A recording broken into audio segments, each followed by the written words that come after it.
This is actually, before we get into the audio and video for this episode, this is actually the second half of our conversation that we had on Monday night. It went fairly long, so I decided to break it up into two pieces. More importantly, I want to get out in front of you guys to let you know on Saturday, Keith Thurman and Manny Pacquiao fight on the 20th, and we're actually going to do a live fight companion. Trevor and I will be watching the fights, giving color commentary, and doing a live podcast during the undercard fights as well. So at any time, if you're interested, you tune in. All right, thanks so much, and go ahead and kick back and enjoy this second half of the conversation, which makes episode 23 of the Boxing Podcast. All right, thank you. So Michelle Alexander is doing what people are claiming that Kim is doing. She's behind. She's powerful enough to be an influence to be part of the Netflix movie 13. She's powerful. She wrote a book that was. Yeah, okay, but hold on. Okay, you couldn't figure it out or not. Hold on. Yeah, I mean, it's not your fault. Garrity, please Google how many people Kim has been released. She didn't release, it's like. Well, she's not doing it. Trump is doing it. Okay, and even if you're looking at. No, look, Google it. Okay. Because if we're gonna do facts have to be facts. Okay. And we can't dismiss them because they're not some author of a book. It's not just because it's fucking Kim Kardashian. We gotta dismiss them. Okay, but no. Finish what you're saying, Trevor. Kim Kardashian. In fact, once we're talking about this idea of being divergent in thought, right? So we're looking at Kim Kardashian. We're also being we're being savvy enough to know a lot of these themes that are being pushed in society and resonating in society are coming from certain places. They also too can be modified and commodified, right? Or monetized and commodified. That's the reality of it, right? Just like the anti-mass prison industrial complex, mass incarceration, that also could be monetized, right? I mean, that's, if you read into it, the prison industrial complex is smart enough to say, guess what? We're going to do this one thing where we're going to release the numbers of the prison industrial complex, but we're going to redefine our system now, and more of the money is going to be now allocated towards the actual surveillance and the tracking that goes on the ankles and so forth. Okay. According to the top Google result, which is BuzzFeed News, 17 people. 17 people. 17 is more than zero. Michelle Alexander has much more of an influence than Kim Kardashian ever did. And in fact, I would tell you this is actually I don't agree with that. It's actually kind of sad. It's just not an influence that you like. She doesn't get there without Michelle Alexander. Michelle Alexander did was part of the 13th Netflix thing. Kim Kardashian, being a person who probably isn't that naturally curious or inquisitive, never runs herself into mass incarceration and prison industrial complex numbers because she's not that fucking smart. You want to know why you're wrong? Because the truth is she's an idiot. You want to know why you're wrong? Why am I wrong? Because someone won't pay Michelle Alexander millions of dollars to post one thing on social media. Dude, what does that mean? That means that Kim Kardashian. That means Kim Kardashian has more influence over the entire social media networks. And she's using it poorly then. Okay, so let's just take you to task for a second and look at her husband right quick. Please. And we're gonna look at her husband. We're gonna look at her husband who had something that was very much reflective of a moment. Yeah, Kanye.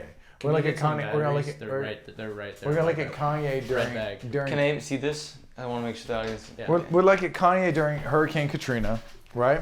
Yeah, George Bush doesn't like black people. Yeah, George Bush doesn't like black people. Perfect, thank you. I remember that live, actually. Okay, so what did that do? Nothing, because it was ahead of its time. It didn't do anything. He had the influence. It didn't do anything except for cause outrage towards him. You tell me. Because it was coming at a time in which black people speaking out in the public media, America was not ready for that. Okay, I'm just saying with Kanye, specifically Kanye's influence is in that moment, this moment that we all remember him for, that it's not that this idea and then I think this is something that's pretty new to consciousness, particularly with the social media platform, something that's came in the last 10 years, which is to think that a tweet is going to do anything, or to think that this moment, this press opportunity is going to do anything. In fact, it doesn't do anything. You're using the excuse of time, which I always think is the funniest thing. Is because it's a horrible excuse. Context of time is a horrible excuse. Is that what I said, or did I say? No, you told me that people weren't ready for Kanye because he was too progressive at that time. Is what you said. I absolutely believe that. Yeah. Okay, context of time, which I hear, I only, for the most part, I only hear context of time reference specifically with race, and maybe like fashion or something. Okay. But that oftentimes. But time totally dictates race. What are you talking about? How? Because if I'm a black man in the 1500s. Okay, it's going to be completely different than a black man You're in the right. 2000s. Where do you live? Europe? You're in control of the Moors, right? Or at least so time dictates. At least until the end of the 14th century. Race. It dictates how you analyze race. Time. You cannot analyze race without time. Those are completely inseparable. Excuse, I often it's not an excuse. It's fucking true. Black people in the 50s compared to black people in the 60s, you're going to be looked at differently. Black people in the 70s compared to black people in the 40s, in the 80s, and the 90s. Who are we talking about who's looking at them differently, though? I think it's important to answer that question. The hierarchy is, right? The hegemony is, right? The book writers. Society, yeah. So who is society, though, as a whole? The winners. The winners? That's the winners? The book writers. But it's everybody. It's everybody. The ones who write the history. It's everybody. We're looking at power dynamics here. It's everybody. It's not everybody. It's everybody because if you're in the 18... This is what I'm saying. It's not everybody. Because it all has to do with... The people who became successful, the Frederick Douglasses and things like that, the people who empowered slaves and people who put these mindsets into them, they were empowering people to have self-worth, to have these ideals that you are better than who you are, that you're not just one of these, you're not just a tool, whatever. It wasn't just inherent that they magically just had it within them. No, time had to exist. Time had to go on, and these people had to come out to bring that out of people. That's not what you're using as a reference to time with Kanye. You're saying that Kanye was too progressive. There's no correlation. Yes, and it's a stepping stone because this is before social media. Okay, there wasn't Facebook. There was MTV. It was all over MTV News. There was MySpace. And it was a joke. Yeah. It was a joke. No one took him seriously because you had Mike Myers there, like. So you're telling me so you're he was like freaked out because like how. Yeah. Because there was no the antitrust, in my opinion. So who gave people in your world? You're saying someone like Kim Kardashian. People didn't know Katrina was an issue until much later. You're saying to me they didn't know that the levees were. The Kim Kardashians of the world substantiate and effectuate change by giving it to the people that are out there that are getting the quantitative data, getting the No, I'm saying that's how it works. That's not true. It is true. Where did they get it from? What do you mean? Where did she even get on this idea of the prison industrial complex? It doesn't matter because she's there now. Okay. If she made the movie, if that's your argument that the movie's what the movie is what it's about thought and consciousness and where that comes from. It didn't come from Kim. If the movie Kim in fact didn't invent shit. Kim in fact is just parroting off of an academic world because it's in vogue and that makes her seem like she has now more social capital. And she's freed more people than you're talking about. She is not freed. Dude, hard to say. I mean, it might be like, doesn't work like that. It's like ghostwriting a book. I don't know if she really, consciousness doesn't work like that. That's like saying that King's legacy died that day that he was assassinated. We know that that's not true. The power of him ricocheted for decades and still ricochets today. Yeah, but because consciousness is more important. That Dr. So what Martin Luther King consciousness did Kim Kardashian bring to this world to make it a better place? But who are you to say that she's not being genuine about what she's doing? I don't. Because you see her on Keeping Up with the Kardashians. How do you feel that you're genuine when you've actually, for the most part, can you answer that question? Your husband and you have both. No, let me. After I say this. Your husband and you have both nuzzled, or not nuzzled, but both basically gotten in bed with Trump. That's your friend. Which, first of all, is not a problem as an American. That's your right as an American. So you don't think that Trump, someone that exclusively used. We can acknowledge that it's your right to align with whoever you want in this country. Do you think that there's fine? No problem. Do you think that there is an oxymoron between Trump's values that he's pushed and the values of people the demands and hopes and desires for people of color in America? Do you think they're at ends with one another? Yes, absolutely. Come on, give me a break. Otherwise, it's hard to have a conversation. You think that Trump? Yeah, but what's your point? Okay, so You're gonna tell me that you're Trump telling- doesn't say things because he you're knows how to telling- rile you're up his telling fan me- base? You're telling me it's not about riling the fan base. You're taking someone like Kim Kardashian, who in fact, or Kanye, who in fact is an opportunist, to say, hey, look, I have a direct line to which is arguably one of the most ridiculous presidents that we've ever had in Still history. the president. Still the president.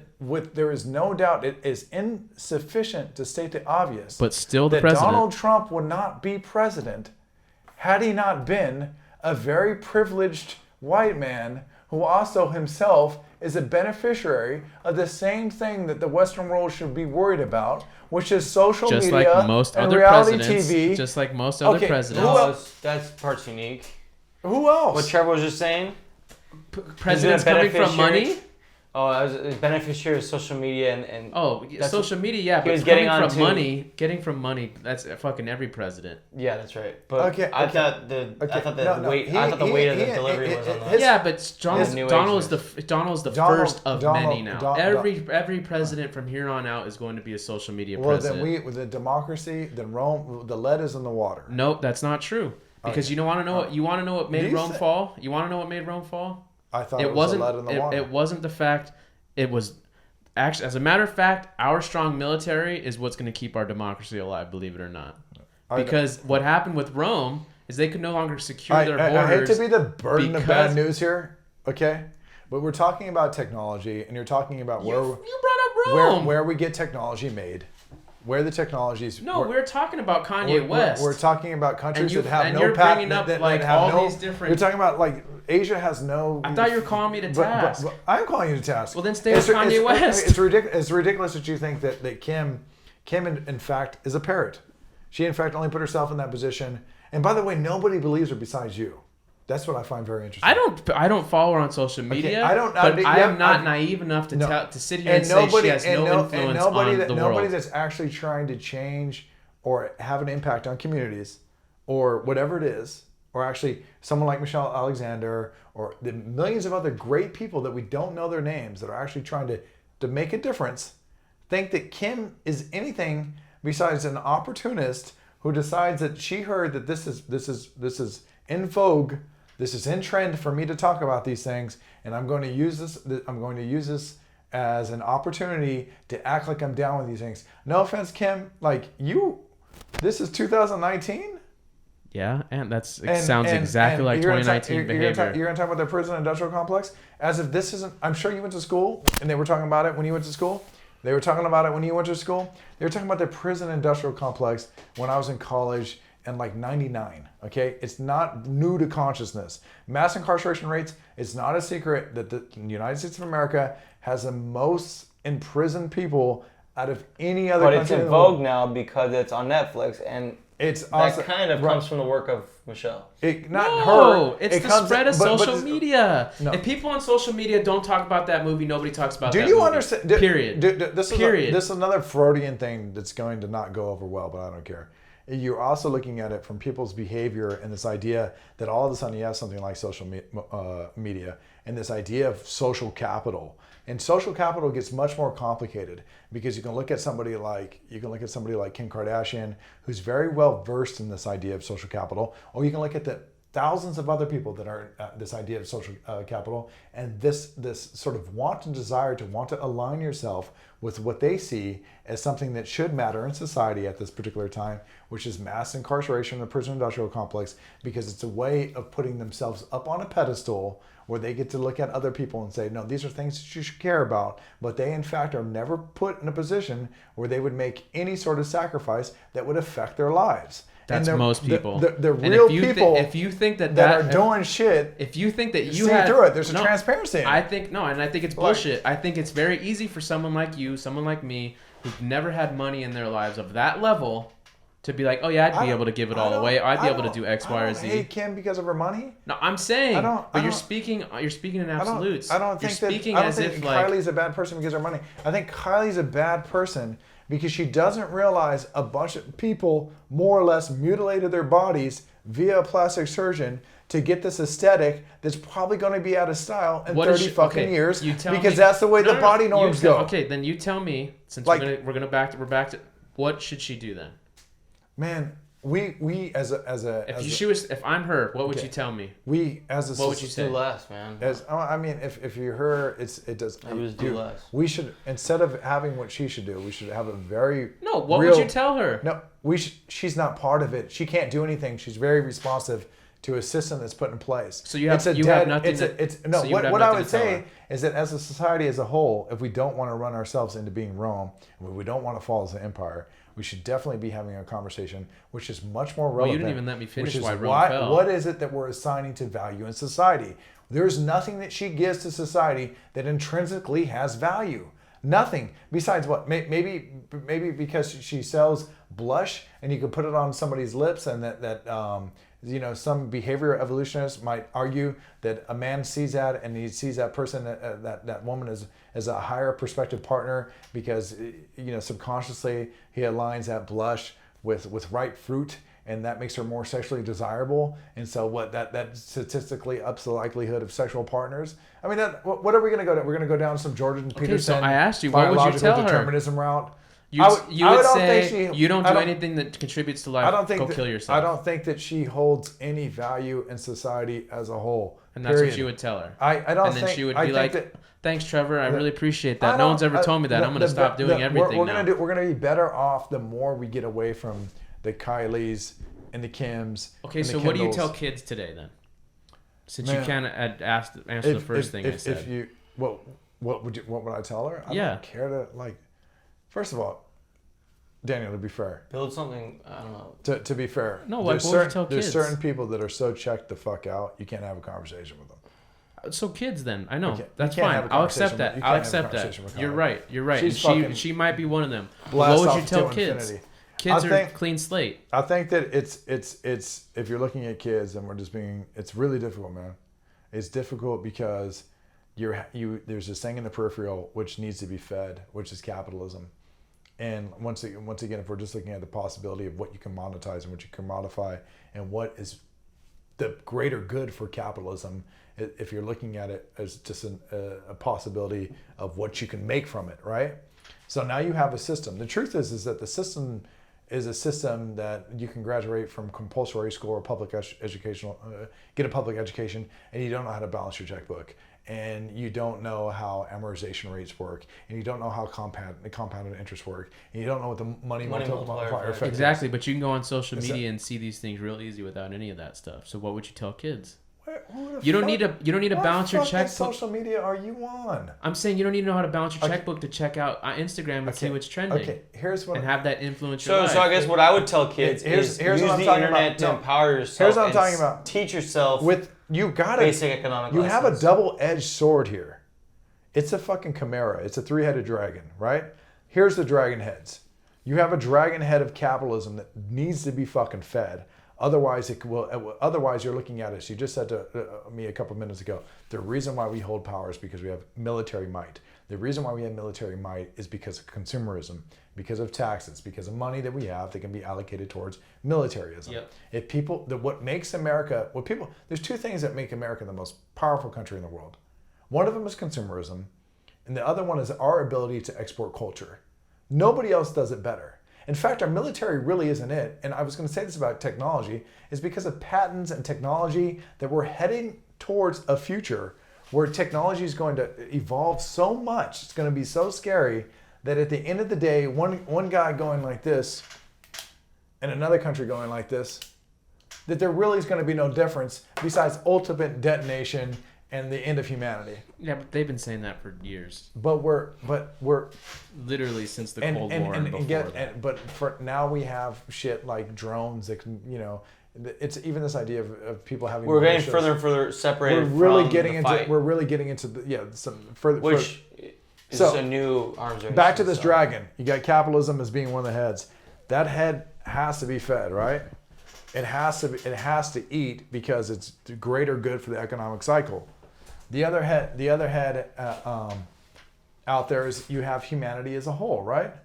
If you have what is a greater good for humanity, what I would say to people is that we live in a system that is easier for me to make money off of 100 sick kids than it is for me to make money off of 100 healthy kids. Right. Right? So oftentimes things that are going to be at odds with humanity and the greater good of what's good for life based on capitalism being in the peripheral. First thing that comes to mind, I know it's kind of a pop culture story that I don't know enough of, but that doctor that Nipsey Hussle was making a movie about. Dr. Sebi. Sebi, yeah. And this is something that I've kind of been opening my mind to recently with CBD and all that. But this idea of holistic health approach and being with more mindful of what it is that you're yeah. putting into your body and the But clearly that is something that the consequences of what it is you're putting in your body. Right. Profitable for... It's not profitable for big farmers. Not going to be profitable. And not just that. So that's where the conspiracy of who... Honestly, it's not just that too. It's very easy for us to just look at it through that perspective. But it's also another thing too. Like, man, if you look good naked, if you're healthy, you're probably not going to buy as much bullshit. But this is because you feel good about yourself. You're probably not going to go out there and try to go get a dopamine release at the mall and drop a bunch of money on bullshit that you don't need because you feel good about yourself. You're probably not going to look at... Right, that goes back to what I was saying about earlier about me not necessarily believing in therapy because my first question would be, what are you doing in your life? Yeah. If you're not going to the gym, or you're not working a job that may be fruitful for you, or you don't have a hobby, you don't have friends, you're not going out, then like you need to work on those things, because the moment in my opinion, at least how it's been for me, the moment I started doing all those things or some of those things or a majority of those things for a majority of the time, I don't go on social media as much as I do. I just don't. But I used to go on it all the fucking time. I used to go on Facebook and engage people and fucking argue with people and do all these things constantly every day. Now, the last few days I haven't been done doing shit but being on Twitter, but really for the most part I put a timer on, like I have a timer on, 10-minute timer on all my apps for like Twitter and Facebook, because I think it's toxic. I genuinely think it's fucking toxic. I will say, happy for you. That gives me a lot of encouragement that like you found that out, that it comes to the outputs that you do in your own life, the working out, the setting goals. And I think that that's absolutely true. And I think that if you go to therapy thinking this person's going to solve your problems, it's not going to solve your problems. You do have to, like when I was in therapy, it was like, I do have to fix these things on my own. This is one piece of what I'm... A bigger puzzle. And the big part of it was showing up to Jackrabbits, getting work fit again, starting to lose weight, starting to run every morning. This guy's bicep over here. Doing fucking, but having goals, having ambitions, but it's just one piece. Schedule. I agree with you that if you look to therapy as a savior, it's not going to save you. It's just one of the pieces, and if you're lucky enough to do it or afford it. But in the film world, you see people like you like. For me, I have friends who are like, oh, they're on this set, they're traveling this, this part of the world, shooting this movie. If you start going in that loophole, that toxic loophole of like, fuck, man, I'm just here doing nothing. Others is gonna but that's why I keep saying social media. That's why I keep saying people like Kim Kardashian have the biggest influences. I was gonna go back to the last attention is currency. The last head on the dragon is culture, right? What was the second? First one was capitalism. Second one was what? God, that's a good question.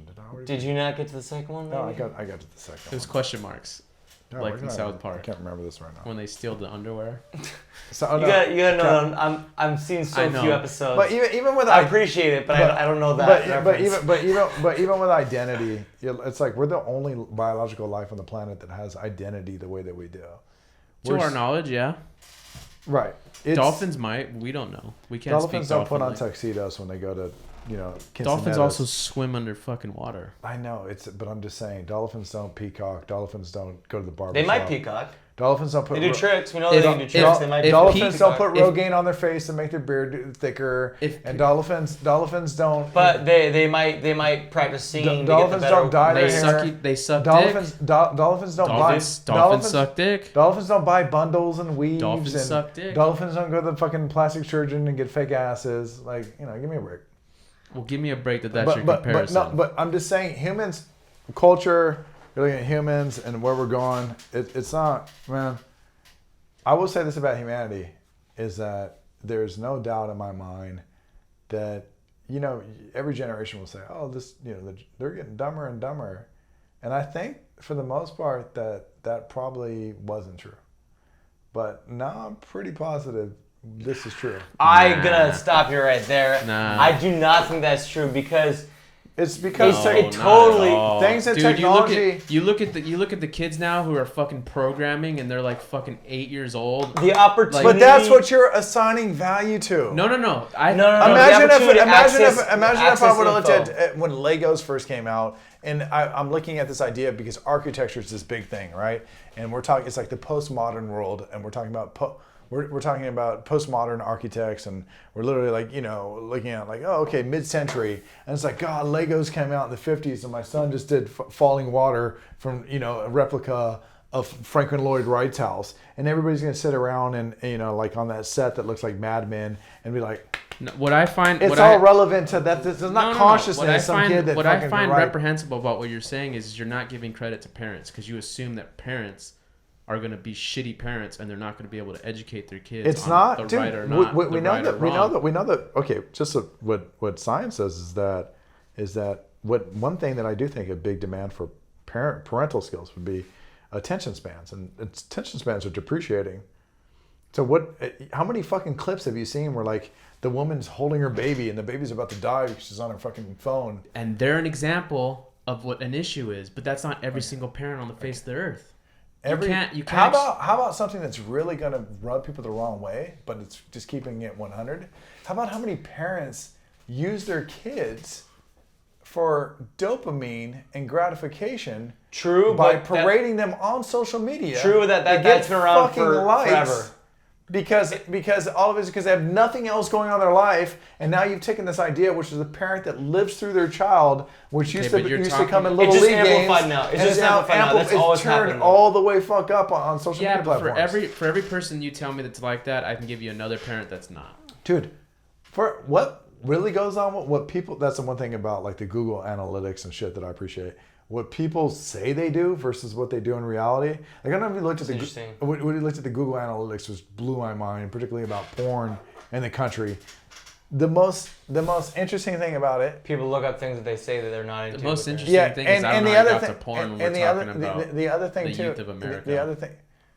How is it like because the themes are relevant for, you just said to me, hey, people, you're saying, well, no, you said everybody's getting dumber, and me and him both disagree. Well, I think now you're talking about porn. I think because it's relevant to the conversation. It is relevant. You just said to me, people are getting dumber. You said for everybody that I meet that is this caricature that I'm saying, which is basically the disenfranchised, alienated parent that's not participating in parental, or they're using their kid as some sort of thing to give them gratification or dopamine, that you have all these other kids that all these other parents that aren't doing that. I'm saying, hey, people often say that who they say they are versus who they are.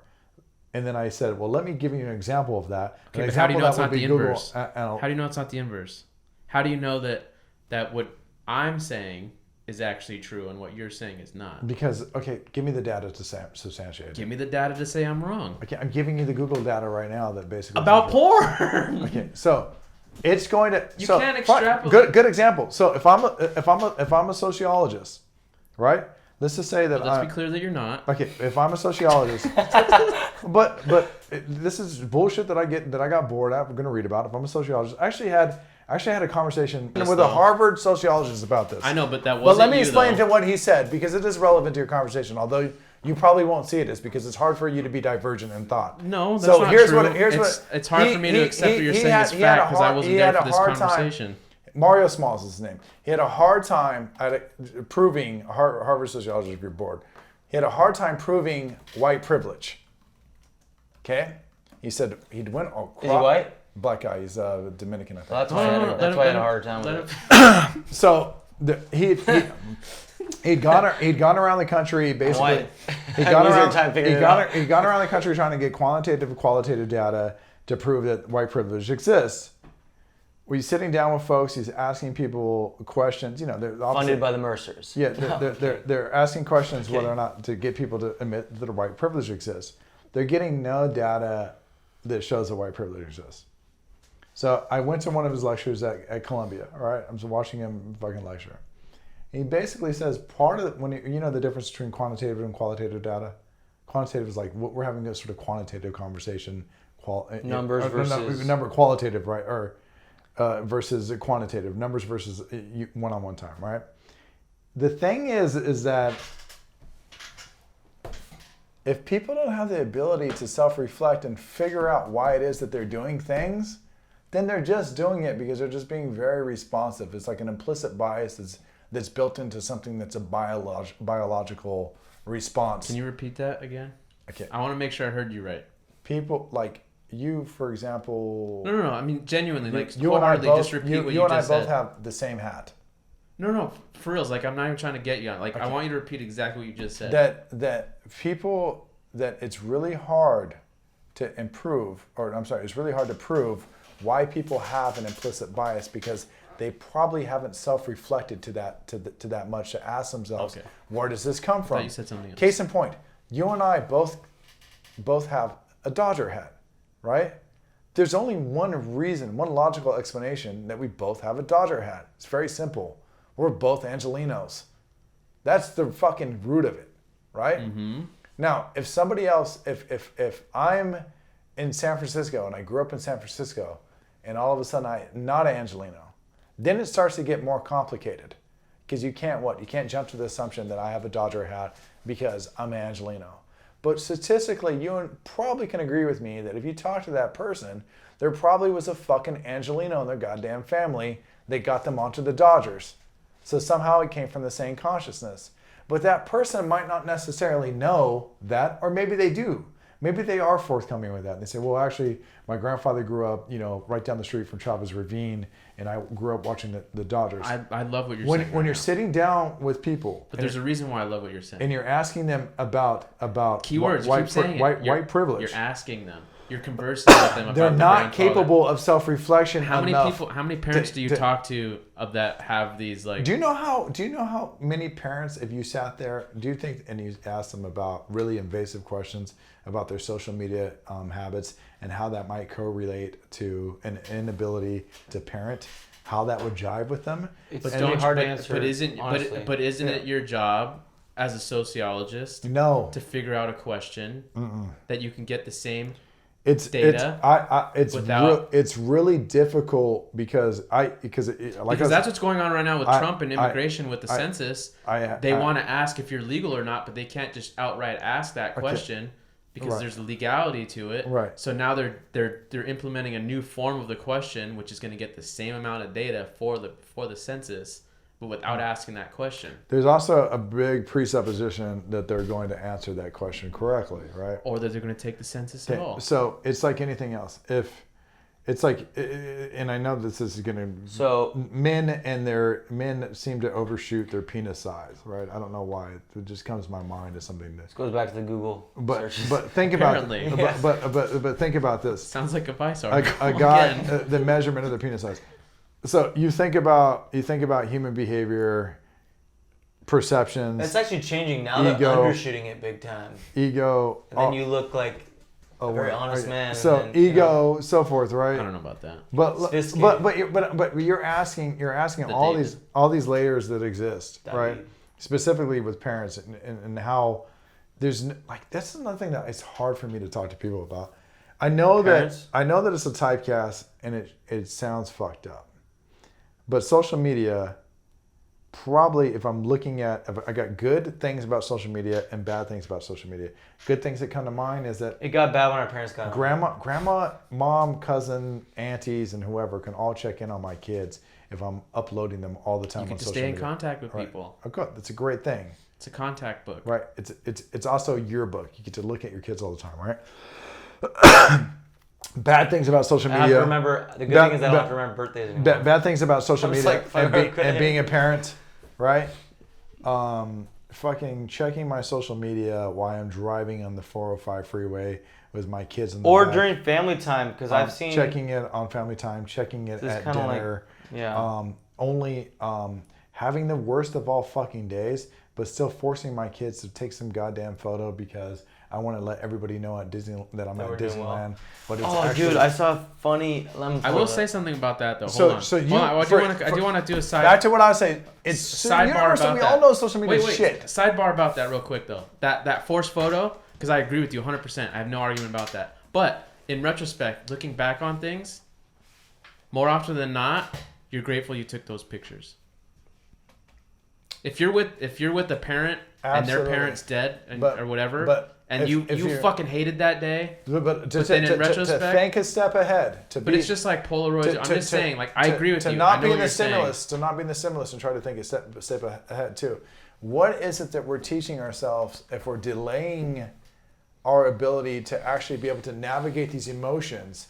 Because there's things in the peripheral, which is the expectation of what it is that we believe should be pushed out there and how we should represent ourselves via social media platforms. Mine? Like, well, Mike, I can answer that question. You're not even, you've become where you're almost like not, you're neurohacking your brain, because now these things that were absolutely fucking normal, which is like, hey man, I'm really bummed out, I don't want to deal with this shit right now, is now like, hey, it's really bad, but guess what? Garrity, you and I got to take this photo because we're here in front of the obelisk at the Washington Monument. Yo, but you're not on Twitter, man.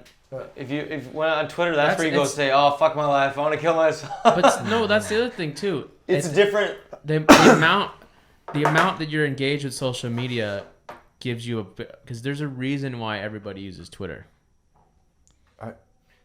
People, not everyone uses it. 60. No, I'm 60, saying okay, people so use people. You guys see the everybody, Twitter? You guys see the Twitter numbers that came out this week? Hold on, everybody 60% being like of the fucking Twitter users are all fake.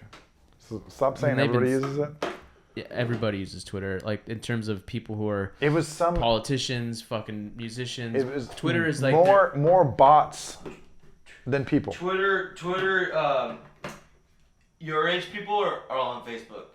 But bro, your age people are not on Twitter because there's more fucking bots than there is people. It came out this week. Press and hold.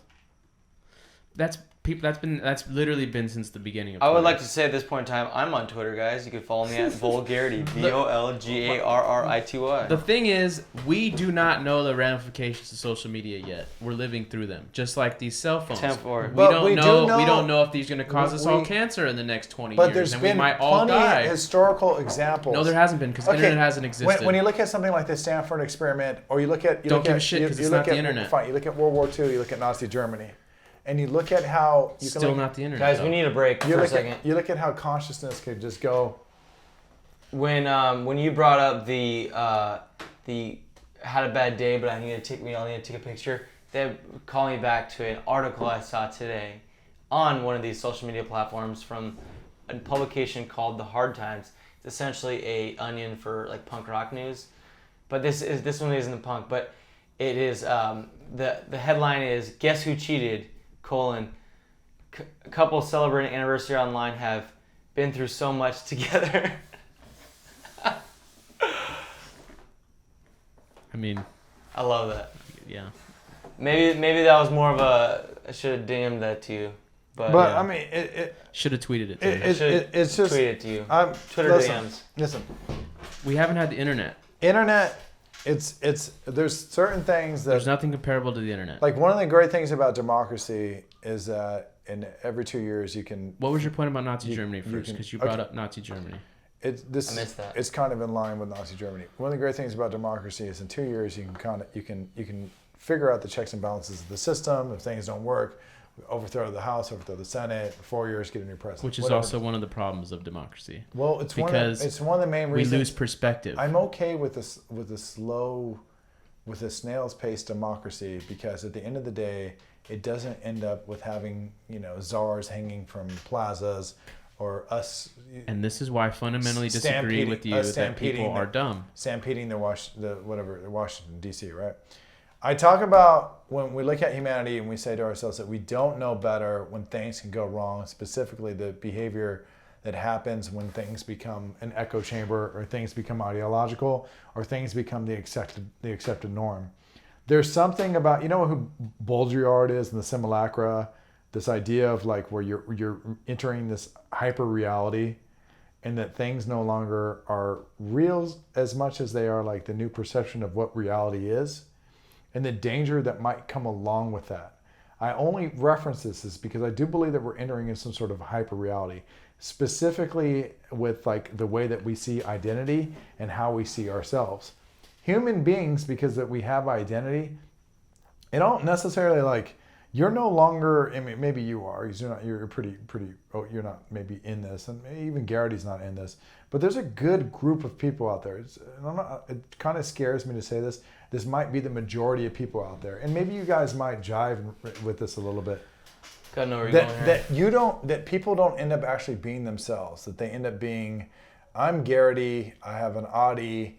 I have a house in San Pedro. Social media does that. I wear Zara. I go to Rome for vacations. I graduated from Notre Dame. There's all these things that are intertwined. Everything but the Audi, okay. Everything that's intertwined. I have a couple Zara shirts. Everything that's intertwined with identity, but that none of it is actually real to who that person is. It's all based on the perspective and perception of how he'd like to see himself or who he sees himself as, right? But I think it all stems back to someone you brought up before in a previous podcast. Sorry, I don't remember his name, but one of your buddies who was like a producer or something, and you said he bought a gold chain, Rolex, or Taz, exactly. Taz Arnold. Yeah. But that's not him. But it's him now. He won a fucking Grammy. Exactly. So these people, hold on, but these people could do the same things because it's all about how you perceive yourself. If you want, because I haven't posted anything about my Italy trip, but I want to. Yeah, we're not partly to share it with people, but partly because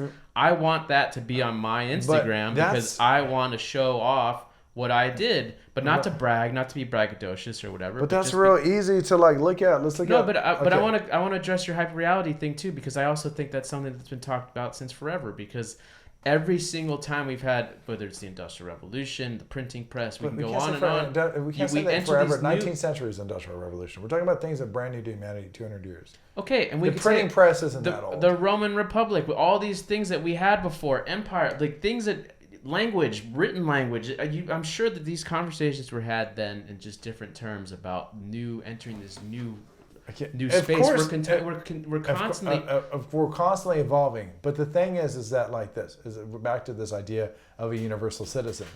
Is that it's much easier for us to fall into echo chambers. It's much easier. Like you can be the craziest guy in the world. Garrity and I could be, I'll say this right. I could be like into, I'm a guy that has a fetish for, let's just say, get a needle in your dick. Yeah, thank you. And guess what I could find? Within community. Exactly. And a Facebook group. That community does That's what happens when you have 7 billion people on the planet. That community does what? It makes something that seems, and so that's not that dangerous because it's just, you want a needle in your dick. But what happens when you start getting something like nationalism or populism? What happens when you get a bunch of people that don't understand that globalization, for the most part, is something that just is pretty naturally explained through like through a natural selection perspective. If you're looking at it as capitalism, because you're just looking at the one thing that they're going to look to cut in the first place, which is cost of labor, which is economics 101, which is very simplicity, and the inevitability it's bad or good? That people are going to get displaced. No, I don't. Inevitable, not taking a position. No. Yeah. Okay, so neutral. Yeah, it helps us as Americans. It hurts us as Americans, depending on who you are. But it's not just us. We can look at ourselves as Americans. Outright, that's because they feel like they've been disassociated and alienated from the American dream. In fact, many things that the outright people are saying jive with and are parallel with what people of color have been saying, which is they feel like that the American dream is failing them and they no longer have class upward. But that's been their norm for many generations. Right. And it's this new perception of it happening right now with the alt-right is that like now we need to. So you could be some guy and then all of a sudden you also feel like culturally maybe the outright white males for the most part. It's maybe you feel like you're being disenfranchised from culture because there's no more grunge bands and there's no more like punk rock scene, or maybe you just don't feel like you're like don't throw punk rock. But I'm just saying whatever it is. If you don't know enough about punk rock, I wouldn't throw it under the bus. But I'm not talking about punk. I'm just talking about this idea of identity and what identity plays out. So many black and like brown people in punk rock. Yeah, but I'm just talking about identity and how it plays out. I mean, it is and a how pretty you see progressive and how you has see, been. How you see yourself in reference to society, right? Where you see yourself at the hierarchy. But my argument to that is who's to say that they don't have a point and they shouldn't have the right to feel the way they do? I don't. Of course, dude, I empathize. I understand completely where the people with the outright are coming from. I just don't see that they don't see the bigger picture. Who they're mad at is they're mad at the oligarchs. They're mad at the oligarchs because they've been displaced from labor, because now they're doing the same thing that people of color are complaining about. And that's the lack of education. This is more of classism, if anything else. And the people they should be taking to task, the people they should be calling to task, are in fact the people that they trusted, which was Trump. Yeah, Trump or people like that. Sure. If you need a new punk rock band to listen to, the 1875, the 1865. So if you take that into account, completely blows what Trevor said out of the water. Yeah, but I don't think you're getting it. Like you're not. It has to do with the fact that right now, that for the most part, if you're looking at culture, specifically pop culture, name somebody for the most part that's big in pop culture that doesn't identify with the urban market, who perhaps isn't in some way, passing or culturally appropriating that urban market. And when I say urban, let's cut around the shit. Black, right? That they're coming off as like a black artist if they're white. It's been a while since there's been a I mean, we can name people if you really want to play the game. Yeah, well, name someone. Shit, I don't know. I mean, if you want to keep it to music, Metallica. No, dude. See, no. But they are some. Metallica's not pop music, man. No, but they're one of the biggest bands on the face of the earth. Okay, sure, for sure, absolutely. But Metallica is not. Metallica has a fan base. They're not playing at colleges, but they are. They have a fan base. No. I'm saying if you wanted to play the game, I'm going to give you. That's not a game, though. It is because it's hard having conversations with you because it's like. No, it's okay. You're taking me to task and I'm presenting you some options. Okay, I go to 100 high schools tomorrow. 100 high schools. If you say no one knows Metallica, no, I'm not talking about that. We go to 100 high schools. We go to 100 high schools. Unfortunately, it might be the only metal band I know. We gotta teach them a little bit more. Who was the country singer? Post Malone, the white guy that got the tattoos. That was a country singer and became a rap singer. Okay. Interesting. Lil Nas X is doing a little bit of appropriating cowboy culture. Okay, so I go to 100 high schools. That doesn't count. But it doesn't count. Because I go to 100 high schools. It's always good in good fun. It's not appropriating cowboy culture. Wait, hold on. He couldn't sell himself, so he got tattoos on his fucking face to enter the fucking urban market. I was talking about Lil Nas X. Okay, all right. So listen. We're all fans. He's doing great work. It's fun stuff. Yo. Hold on, 100 high schools. 100 high schools. We're saying, how many Metallica fans do we have? How many Post Malone fans do we have? Not even a comparable number. Is Post Malone revered? We know it's not. Or does he just have a couple of hits? Dude, Daniel. It depends on what high schools you go to, man. We fucking 100 high schools. Dude, pick them all over the goddamn country. A lot of people like Metallica. What's the number one country in America? What's the number one music in America now? Rap music. Rap music is. It took over. Or EDM maybe. I don't know. No, rap music is. Hip hop is. Number one. But what's okay. I know, God, it's like numbers don't mean anything. No, I just threw out one of the biggest bands of all time, who's bigger than Post Malone, who's bigger than fucking literally. But in the high school demographic, it's like this. You guys are bigger. You guys like to. Black Album is huge. You guys like to in cherry high pick shit. You look at me and say, "Well, Facebook." The newest one. It's like it's acceptable to look at me and say, "Well, Facebook is only popular in your age demographic," and I go, "Yeah, I know that." I didn't say that because I've read the numbers. He said that. But I'm looking at you and telling you Metallica, in fact, is not popular with anybody under age 18. If I went home... Probably under 25. So now, but you're moving the tent pole or whatever you always say. Moving the goalpost. Goalpost, yeah. Because now all of a sudden you're putting a restriction on No, I'm telling 18. you that they don't define pop culture like that. That in fact, all these outright guys probably don't want to look like... That's not what you said. You said that big acts are influenced by black people. No, that was what your point was. You're taking at people in pop culture... It's not influenced by the urban market, R&B, rap, hip hop. Most of the top 40 is black influence right now, right? It's been like that. I would. Maybe I'm wrong, but I would say that Taylor Swift's probably one of the ones that. Okay, hold on. Let's take a step back. What are we even talking about here? We're talking about you're talking about the fact is because that I don't understand. I feel like you're just trying to pull things that you can look at white males. Know what we're talking about. No, if you're trying to look at it through like a sociologist or you're trying to look at it in a perspective and be divergent enough to say, if anything, you're proving the alt-right point that they have no more culture to rep. And say why do these guys feel so futile? That's no reason to light fucking tiki torches and pick up a guitar. But you know what is a right? You know what it is though? It's their American right to do so. Okay, but it's not their right to run people over, which is why that guy got 400 years in jail. the Charlottesville guy. I'm But it is asking why these absolutely cats- their right to protest, and I 100% support it, and I will never denounce their ability to do so. But they should be, if they're mad about, I was talking about, if they're mad about the losing their culture, they should pick up a guitar and make some fucking music. Maybe. That's well, what I'm talking about why you have this big part of America that had this large movement, why they feel futile, why they feel useless. Where's that stemming from? Where's it coming from? It's not, I'm not empathetic. I'm not saying like, hey guys, guess what? Hierarchies and hegemonies don't always last, right? Like you said to me, imagine, you were like, well, what if I was a black guy? Or what if I was black in the 15th century? And I was like, well, what if I was black in the 13th century? Absolutely. Because Things the Moors were controlling Europe, right? I mean, that's the reason why 1492 is another sort of number that sticks out besides Columbus, is that the Moors had a pretty good control of Europe pre-1492.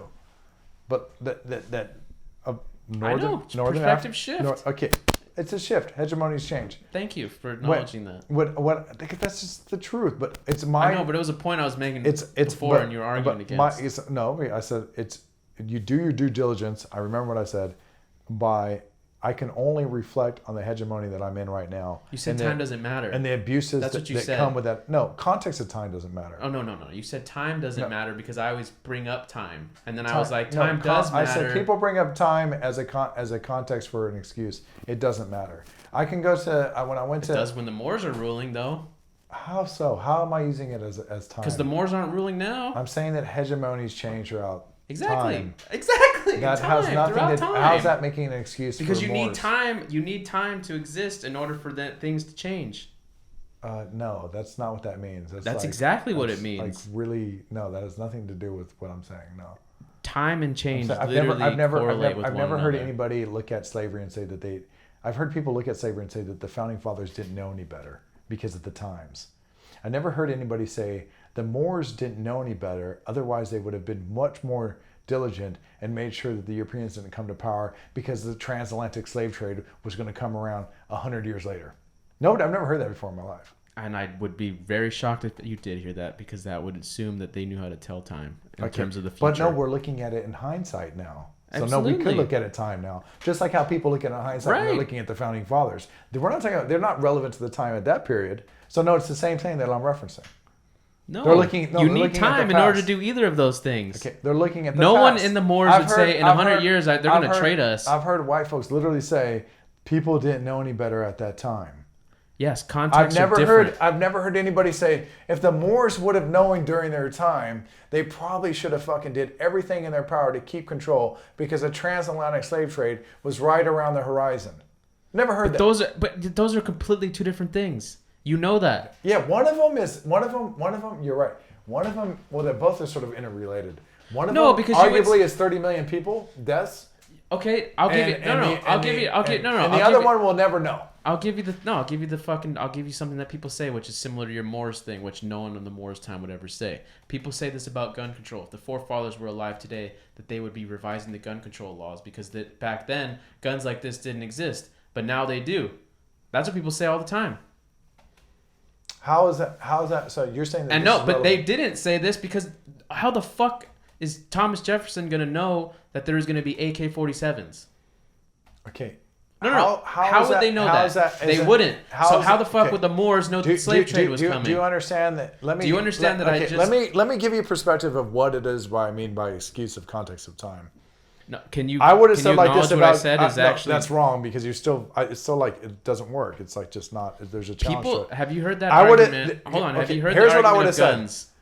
That's not the same. That the founding fathers. Garrity, weigh on this. Hold on. I've heard that. Okay. Of course, we've all heard that argument, but it's not the same. The argument would be this. But the forefathers would never assume that there'd be automatic machine guns in 1776. Yes or no, Garrity? So you've heard people say.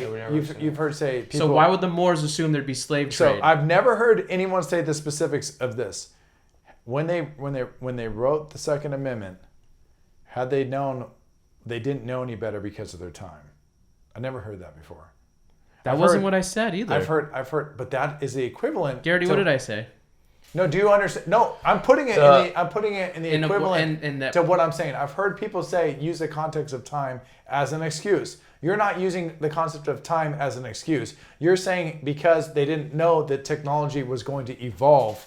That has nothing to do with time as an excuse. Okay, so how would the Moors know that the slave trade was coming? No, here's what I'm saying. Why it's ridiculous. Of what I'm saying. Of what you're saying. I feel like he does. He doesn't. I'm a little bit out. Yeah. Here's what I'm saying. Each person I'm has just repeating what you're saying. Each side has turned in their cliff notes soon. I'm a jury in a trial right now. Okay. Here's what I'm saying. People use context of time. No, I'm just telling you. I feel like I'm telling that you're in the jury room. I feel like I'm telling them. Please hurry up please hurry up your questions. We are running out of time. People use time as an excuse for slavery. It's Monday, but I was doing it last week. They say people didn't know any better. They say the founding fathers didn't know any better. I've heard this. Because that's you want to know what else? It also jives with what I'm saying.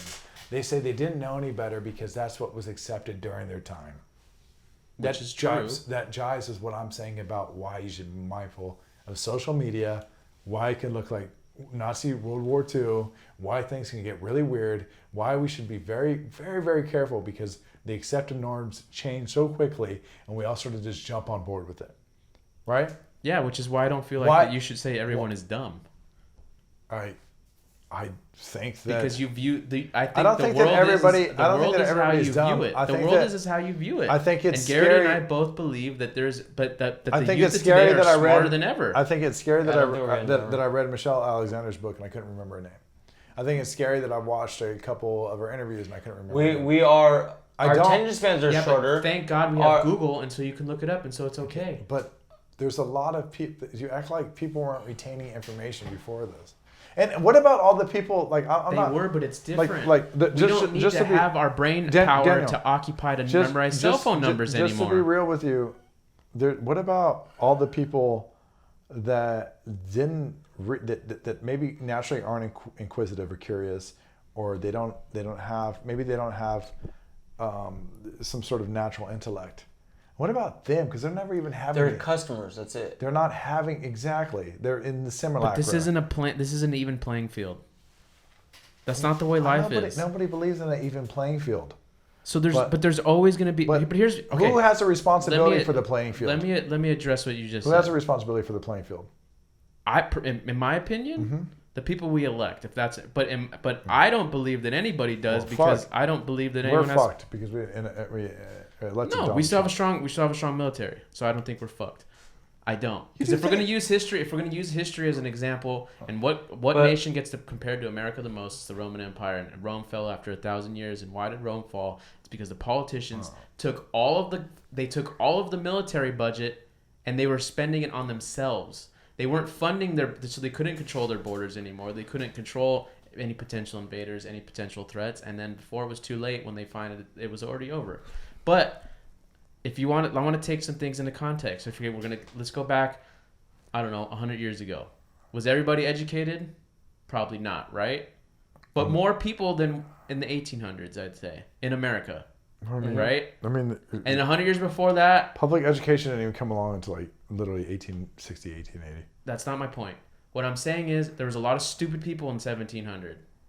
And then there was less stupid people. Stupid and uneducated, though. I think Trevor was trying to say we're getting stupider because of our lack of ability to hold concentration. It's also like much more. It's also much more nuanced and complicated. We are getting inundated with much more information. Our attention spans are shorter, but I don't think that means we're getting stupider. So think about it. Think about your brains, and your brains have a limited amount of information that it can process because of evolution. Because we're looking at this thing that they argue is taking anywhere between 500,000 years to 2 million years to get here, right?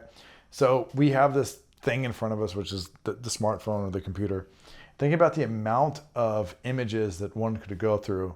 And the fact is that we're all hardwired from an evolutionary point of view to do certain things. Whether that's to see like something in the this is one thing that I thought was really interesting. Like the color blue and women have a much wider array of colors than men do, right? A palette that they see. So how does this play out? We don't know, right? We can maybe speculate that this plays out. Maybe if I was to say something that was very, very, that's why when they're like picking very misogynistic, very misogynistic would just say, well, this is why women are into fashion more than men, right? Or very misogynistic might be why this is why women enjoy colors much more than men. or a very misogynistic thing might be like, hey, this is why women are into fashion more than men. The truth is that we don't know what biological effect this has that women see a wider range of color than men do. We also know that men have better, most men statistically have a better ability to track things from a long distance, silhouettes. And they can only think about it, this idea of hunter. This is the hunter versus women having more. Right, and women, and they speculate more spatial awareness. And hold on, I understand everything they're saying. Okay, and I don't disagree with anything. I don't disagree. No, I don't know where you're going. We're going through it like this. Is that we're talking about? You're saying, well, all these things are natural, Trevor. Let's watch how they play out. We've literally let go of a time bomb, right?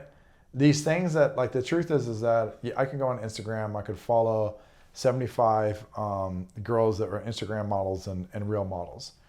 There's no way that in natural life that, up until today's age, up until 5 years ago, that I could go through a stream of just being inundated and inculcated with attractive woman after attractive woman, attractive woman after attractive woman. That's literally, and so we're looking at our brain. We're just looking at my brain, and we're doing a scan of what happens to me at that time and the primal things that are at play, right? And we don't know the effects of it yet. Well, it's not, we do know a couple things though. No, right? we don't, because not enough time has gone by. We don't know enough solid. No. The great thing about real-time data is that we live. It constantly changes. The good thing about technology, though, is that we do know that, hey, depression is up, suicide is up, a lot of mental illness is up. It could be attributed to social media, but it could be attributed to a bunch of other things too. Well, it could be attributed to a lot of conveniences in modern society that have given us. Or it could be attributed to the fact that it's really simple. Is that if you and I were like on the savannah, we're in the rainforest, or we're in the frontier, or whatever. Yeah, but that's what when our needs are met. Guess what's not going to get released in my Instagram feed immediately? Dopamine, right? Adrenaline, serotonin. Like these things are. Hence why I said you probably should be working out, so you can release that shit by forcing it out. From a neurological point of view, for us to act like it's like another thing too about with people with porn. Like porn is not natural. Yeah, it's wild. Any one person today who's ever browsed pornography has seen more naked images than all their ancestors combined. Anybody that thinks that. But why is that a problem? Well, we don't know. Exactly. But we do know one thing because of the neuroscans, is that people are into fucking sister fucking and incest. It is changing your brain. It is upping the ante.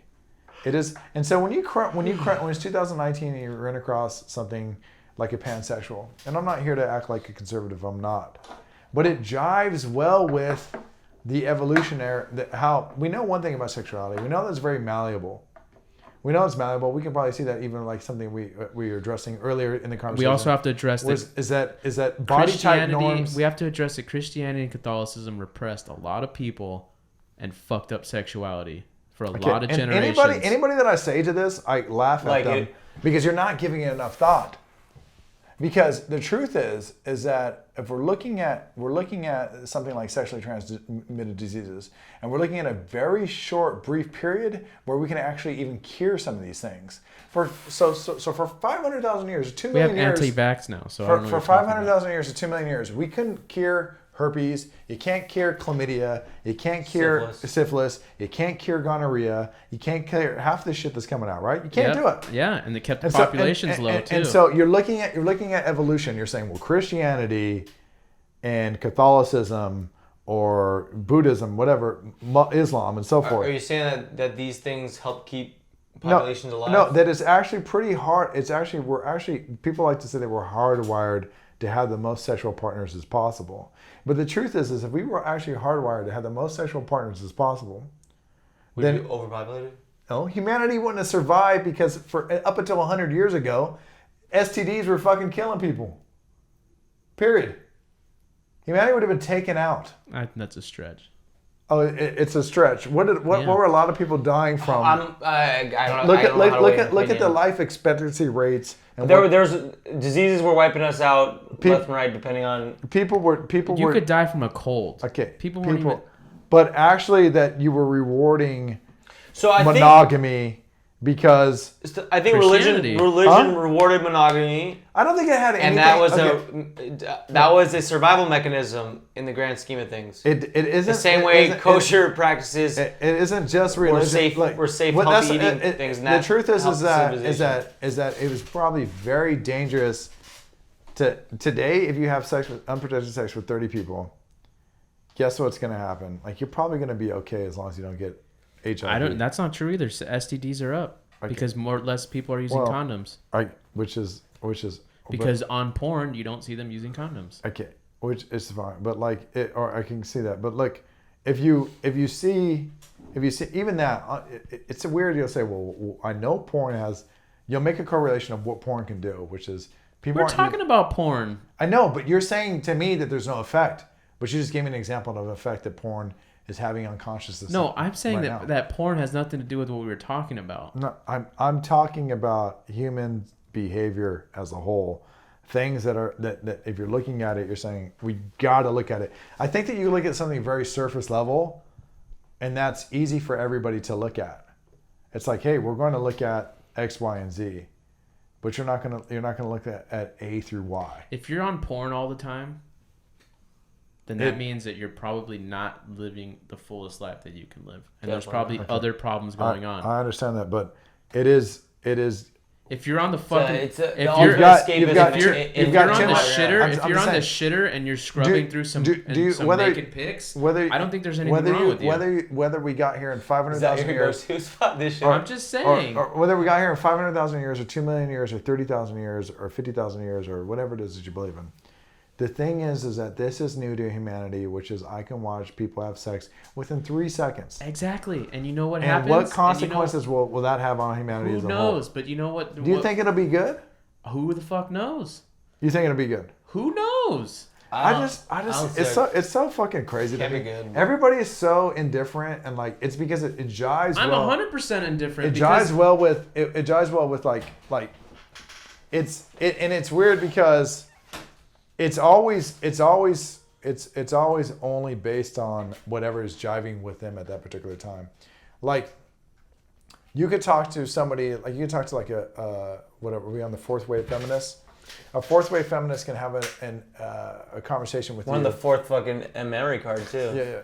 Yeah. but a fourth wave feminist can have a conversation with you and talk to you about, toxic masculinity. First of all, I don't know what a fourth wave feminist is. It doesn't matter. Just the newest feminist, right? So a new feminist can talk to you about toxic masculinity that's being perpetuated in porn, where it's violent and men are put in patriarchy. Yes, and then you sleep with women who want you to choke them. So it's a big contradiction. No, I'm not talking about that. Although I'm talking about this. I'm talking about that. At that particular time, that jives with their narrative, which is I can actually see if you say, yeah, I could see how this can have an effect. But then at the other end of the other end of the spectrum is that, kind of like what you're saying, which is like, well, we really don't know what porn is going to do. We really don't have an idea. But it's because people it's like we're sifting through. We're going to find out. We're going to find out. But I think that it's pretty. What do you think is a negative? I want to hear what you have to say. What do I think about that? Because I'm indifferent, so I'm curious to know what you have to say. I think that is one thing that we had to sort of be mindful is that there was obviously something very natural to courting and intimacy, as far as the evolutionary sort of look on how those things came about, things that we don't know. Like, one of the things that I think that was pretty crazy is that we tend to pick partners that have a much more different gut flora than we do, and that's because what does that mean? Gut flora, like bacteria, microbiome. We pick people that have different ones than us? Yeah. So this is like a biological... We're attracted to them more so than other people. They speculate because if they think about if you were to have a child with whoever that woman is or vice versa, that increases the likelihood of genetic diversity and survival, right? We take that, and that kind of makes sense in like this, it's also other things that we've heard about, like symmetry in faces. You do understand that every single time that you interact with somebody, that you're exchanging your gut microbiome with them? Yeah. Even sexual or not? Yes. Walking by them, being on a train. Yeah, I understand that. But we're talking about attraction here. No, I'm just saying that. No, I get every single time. But we're also talking about this other thing that all of a sudden I didn't know that. That we're looking at it as a neurological hack, which is like we're even looking at like porn, its power to form our sort of innate and natural evolutionary whatever it is, which is sexuality, however it is that it forms. I'm not one of these people that think that there's a black and white binary way of sexuality. If anything, it's probably going to be my ideal is going to be different than his ideal, which is going to be different than your ideal, which is also going to be different than every other guy's ideal on this goddamn block, and girls and so forth, right?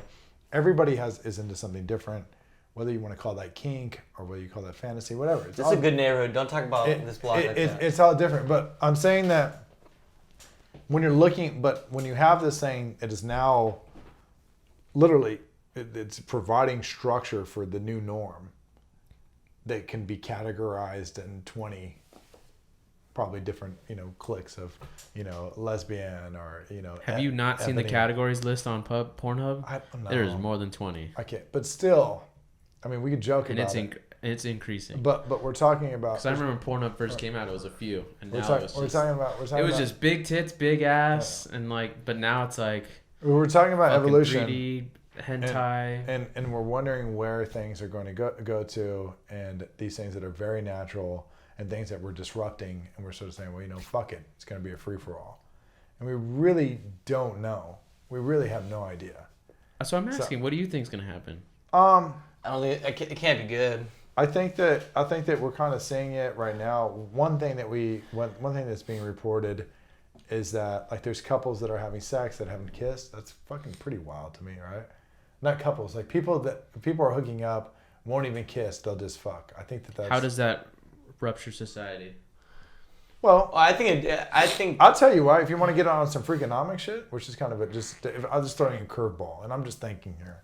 You know what Freakonomics is, right? Yeah, the book and their theory about your names and everything. They also unwanted children and how that led to a spike in crime and led to a much more violent society because kids weren't being looked after because there was no one there for parental skills and so forth. Or even at the other end, like kids that were, even if you don't have that abuse or you have a parent there that didn't want them, and maybe the kid has narcissism or some sort of like mental behavioral problem, right? That ends up being an adult. That ends up being a little shit. So you think that's going to increase? I would think that's always existed. I was having a conversation with somebody about this earlier today. I was going to say what you did. What do you think? It's good about. I don't think pornography is good for like. You want like a blanketed answer. I think it's bad for the mental health thing because it puts you in this. It also puts you in a fantasy. Rather than being a goal setter and going out and meeting people, you're pleasant. You wake up in the morning, you're depressed. It's an addiction then. Yes. I don't think it's an addiction. I think that's the danger of it. Is that it can become an addiction. A lot of people can become that. We know that social media. It's been reported social media platforms has made it very difficult for couples to be happy.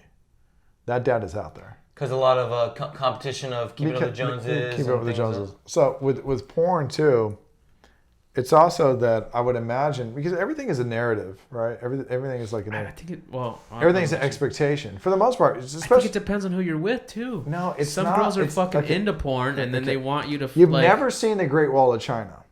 Not yet. Okay, but you know what it looks like right now. Yeah. Okay. I don't think that you've ever been to the Giza pyramids. No, but I will. But you know what they look like. Yeah, but I've seen some shit on porn. No, I'm not talking about that. But I'm telling you that we're talking about narratives here, right? And the power of narratives, the power of imagery. We're talking about the neurological experience. We're also talking about consciousness and our human mind not being able to differentiate between what is real and what's not real, because it's a very thin line. Maybe. Especially when theta waves get involved. Maybe. So this is like. No, I think maybe. This is Bruce Lipton. This is MIT. What's a theta wave? Theta wave. We all have alpha waves, theta waves, gamma waves, beta waves. Theta waves lead you to a high level of suggestibility. It also makes it sometimes it can be very difficult for you to, our brains, this is why, like they've hooked up EEGs to people, had them imagine that they were racing sprinters and athletes, and they noticed that they got the same neurological, biological response as if they were actually doing it. That's interesting.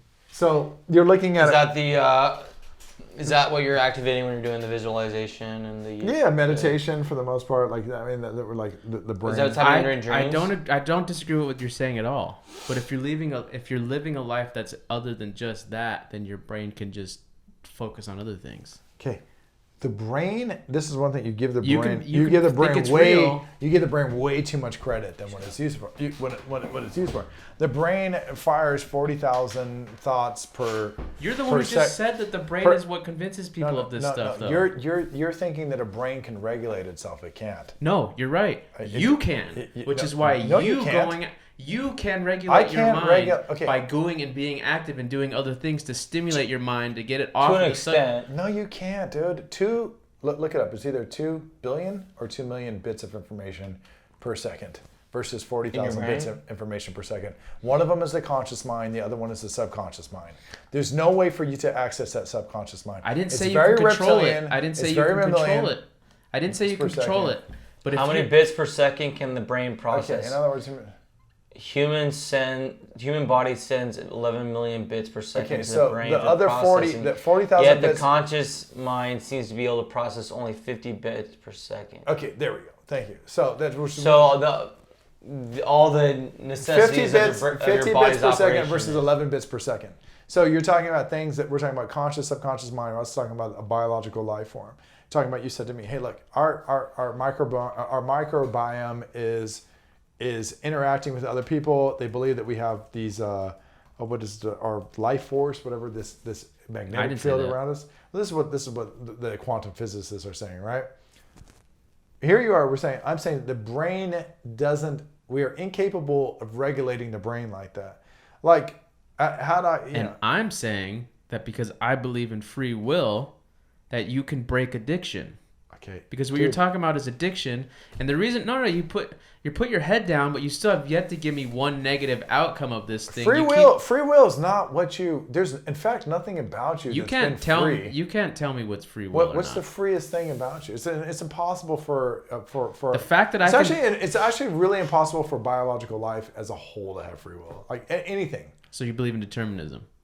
God is real. No, it's not. I don't know how that even factors into the conversation. It's that everything about you is nature versus nurture versus environment versus proxy versus the human experience that became before you versus your predecessors versus how you were upbringing. And I think there's no free will. Give me a fucking break. I think you have as much free will as you have as having that goddamn Dodger hat on and those Ray-Ban sunglasses. No, see, and I disagree. With some fucking black Vans. I don't agree with you. There's no fucking free will at all. That's a joke. No. So even in fungal intelligence, there's no on a cellular level. There's no free will. I'm not fungi. No, you're right. You're much more complicated, which makes it much more easier to fucking manipulate you.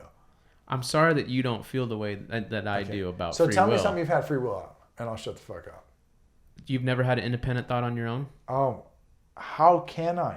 So you've never had one? No. You're a machine. Every thought has been every thought I have is a reflection of something else I ran across. So who's the nihilist here? Me or you? I'm not a nihilist. I just wouldn't say something as ridiculous as that. We build off each other. No. If you don't have free will, if you don't believe that your actions, you are in control of your own actions, then nothing really matters. I am in control of my own actions. No, you're in control of nothing. If you no. There's no to an extent. You can't move the goalposts. Really? It's either determined. Look at you, shock right there, boom! Because I kick your reptilian reflex like that. Because all of a sudden, because subconscious mind that doesn't mean will fire anything. No, really. And you can punch me and scare the shit out of me and cause to call the cops on you. Does that mean that I don't determine to call the cops? If I put your hand in a flame, can you control the trajectory of your hand away from the flame? What does that have to do with free will? It has to do with reptilian reflexes. It has to do with your subconscious. It has to do with something that is so deeply written inside of you that it will protect you. It has to do with defense mechanisms. It's a very complicated what game. you just did is an example of toxic masculinity. That's by not the way. toxic masculinity. Yeah, it is. It was me saying that. No, it was you trying to assert dominance over the situation. It was me kicking you into fight or flight. Yes, as an example. Toxic masculinity because you can't have a conversation. It's fight or flight to prove to you that we don't have control of this. Here's what I was thinking to you. It didn't prove anything. Here's what I was thinking while you're on, Daniel. That's reflex. If a car goes by... No, it's reflex. Right. Do you have control of those reflexes? That's not what we're talking about. No. You're telling me you've never had an independent thought? No. I wish I had. So how do you... So when you train boxers, you're just training them for reflex? How do you train them? I couldn't train a how do you boxer train them? if I wasn't around great boxing how do you train them? How do you train them? It was built off how do you other train people's people? How do you train consciousnesses. people? I was built off other people's consciousnesses. So you and can't from train that conscious, if you've I never, was able to if take I've never thrown a punch, you can't teach me how to throw a punch? If I've never thrown a punch? No, But me. It was based on the results of a bunch of other tests. It has nothing to do with me. Like... Oh, okay. I think it's ridiculous that you're a trainer and you're going to say that you don't have independent thought, that you can't fucking think strategy. You think that Floyd Mayweather is not 12 steps ahead of somebody. I could teach you. No, but nothing. Have you heard me say this to you? I teach what? Consciousness. Have you heard me say this to you? Yes. I said, I don't teach you certain things. I teach you in a consciousness. And I say this to everyone I teach. There's going to be something that you see that I don't see. What strategy then? That I'm going to be happy What is about. strategy then? That's a consciousness of a reflection of strategies that I've been told. What strategy? They don't come from me. Where does strategy come from? It's also where does strategy come from then? It's also my ability to observe other humans, which is a reflection of something else, which is another sort of. It's your ability to have thought. Did you really think that was toxic masculinity? It was me just trying to give you an example that I can kick you into reptilian reflexes pretty quickly. Yeah, but that's not. You could fucking put a tiger in here and it'd be all screaming and running around. I jump out the window. That doesn't prove that free will doesn't exist. No, free will. Because there's going to be some people who could think they can can tame that lion. You ever been at? There's Steve-O. Have you ever been at Target? If Steve-O were in here, you ever been somewhere and seen attractive women? No. Woman and testosterone high If Steve-O were in this room, right, and Steve-O clearly lacks whatever chemical that is that produces fear in the body. No. Stop. If Steve-O were in this room and he lacks that chemical compound that produces fear, which is why the Evel Knievel, they could do the same shit, he might be trying to calm the fucking lion down. Okay, but he might. No. He might. But I would tell you, both examples of men that you used also have dopamine involved. Okay, so because they're affirmation. You show me the Steve-O's and the Evel Knievels I'm not arguing that reflexes. are doing that behavior without receiving the accolades. It's like when you fucking throw a baby in the water, they don't drown. Do you think that Steve-O and Evel Knievel, you think there's men out there that do that sort of behavior without the accolades? I do think there's some people who do that. Probably. And they die. Right. And they die. They're probably crazy, right? Yeah, I do think it exists because humans are complex. Okay. But do you obviously? But if you're gonna say free will, affirmation. If you're gonna say that free dopamine. Will, so then child molesters shouldn't go to jail. What? Child molesters shouldn't go to jail. Murderers shouldn't go to jail. People who commit crime shouldn't go to jail because they don't have free will. They're not in control. They're just responding to things that are out of their control. That's what you're saying. I had an interesting argument about this, and it kind of Am I right? Coincides with your argument. Am I right? So here's my argument. This I've always thought. No. Am I right or wrong? I think Daniel wins in this one. I don't know. Am I right or wrong? I want to back off of this. What with the free will with that? Free will in the child molesters court of law is R. Kelly a fucking pedophile? Actions. Because he must not be if free will doesn't exist. Let me ask you a question. Did we deviate from free will existing and you haven't had an independent thought? No, he's saying it doesn't exist. He's saying it doesn't exist. It's very hard to have an independent thought without. But I don't know if that's the same argument as free will because. No, he said free will doesn't exist. All of my thoughts that I've had, I've built, even if they're unique. It doesn't matter. It doesn't exist. I've built them off of doesn't matter. Other according things to what I've learned. Trevor said, it doesn't matter. Here's what I'm saying. Even something we'll say about free will about these men that you're talking about, pedophiles, rapists. Who else are you throwing there? Anybody. Okay. Any criminal. R. Kelly's criminals. It is. Cheaters, liars, whatever. So one thing, they're not. If you look at epigenetics, you know what this is? Yeah, I'm listening. Yeah. Okay, so genetics and nature versus nurture and environment are very complex. We all have, for example, we all have the cancer gene. Everybody on this block does. All humans have the cancer gene. You're gonna address what I asked, right? I know I am getting there. Okay. It's whether or not that ends up we end up referencing that as a gene expression, whether or not that comes out and that is we end up showing cancer. We all have it, right? Everybody that you mentioned, I would say this about free will, that I am going to speculate that all of them had something go wrong in their upbringing and their environment and how they were raised and something that happened in their childhood that statistically might have created a likelihood. Like, you ever watch the Netflix show about the serial killers and remember the guy, the first profiler for the FBI? Yeah, Mindhunter. And the Mindhunter guy, remember he ends up finding out what? He ends up finding like, hey, I'm seeing sort of a theme that keeps on. Yeah. The theme was what? Mothers that. That's why I'm asking. Humiliated their kids. So then they shouldn't be going to jail then. Well, they shouldn't be executed. You've got free will. I think that, and it sounds fucked up. I think where we are now, 100 years today, versus where we will be 100 years from now, specifically, and knowing how the brain works. And I'll give you another case. Yeah, you might be able to figure it out. I'll give you another case. Especially with China doing the whole gene therapy stuff. Yeah, but that's not what I'm asking you. Another case study that I read that I thought was interesting. I read a case study about a guy that had a tumor on his brain. It was a man. He was religious, square as can be, has a tumor on his brain, and he ends up becoming a nymphomaniac. He ends up becoming, when like men get so overwhelmed with sex that he was having gay sex. Yes, and then they removed it and he was fine. He also became very violent, and he also committed a bunch of crimes. So the case set a precedent because when he went to the court. I'm familiar with the case. Okay, they were able to prove that basically it was a tumor. It was a tumor, not him. So what I look at it is as far as brains and the idea about free will, and just being honest about free will, as much as it bothers me and I don't want to say it. I don't know what environment created the pedophile, created the rapist, but I don't think that I do think looking at it through an epigenetic way and knowing that. No, just look at it as a human. As a human way, that perhaps something went so awry, went so wrong. You're putting roadblocks. I think in this case, it's a very definite yes or no. Yes, I don't. Yes, I it's do. Either, Yes, I would argue that if I'm looking at some of these things that play out. I think this is black and white. Yes, I'm coming with it. Yes, I would argue that some of these that play out, the more and more that we know about the brain, that it is pointing towards more and more of a lack of free will than what people are doing. So you don't think that they're guilty, really? No, of course they're guilty. But it's not their fault. Guilt has to. But it's not their fault, though. I don't. Shit. It probably is going to get into a world that's going to get pretty. We're going to have to look at it. I don't know, but yeah, perhaps if it's really easy for me.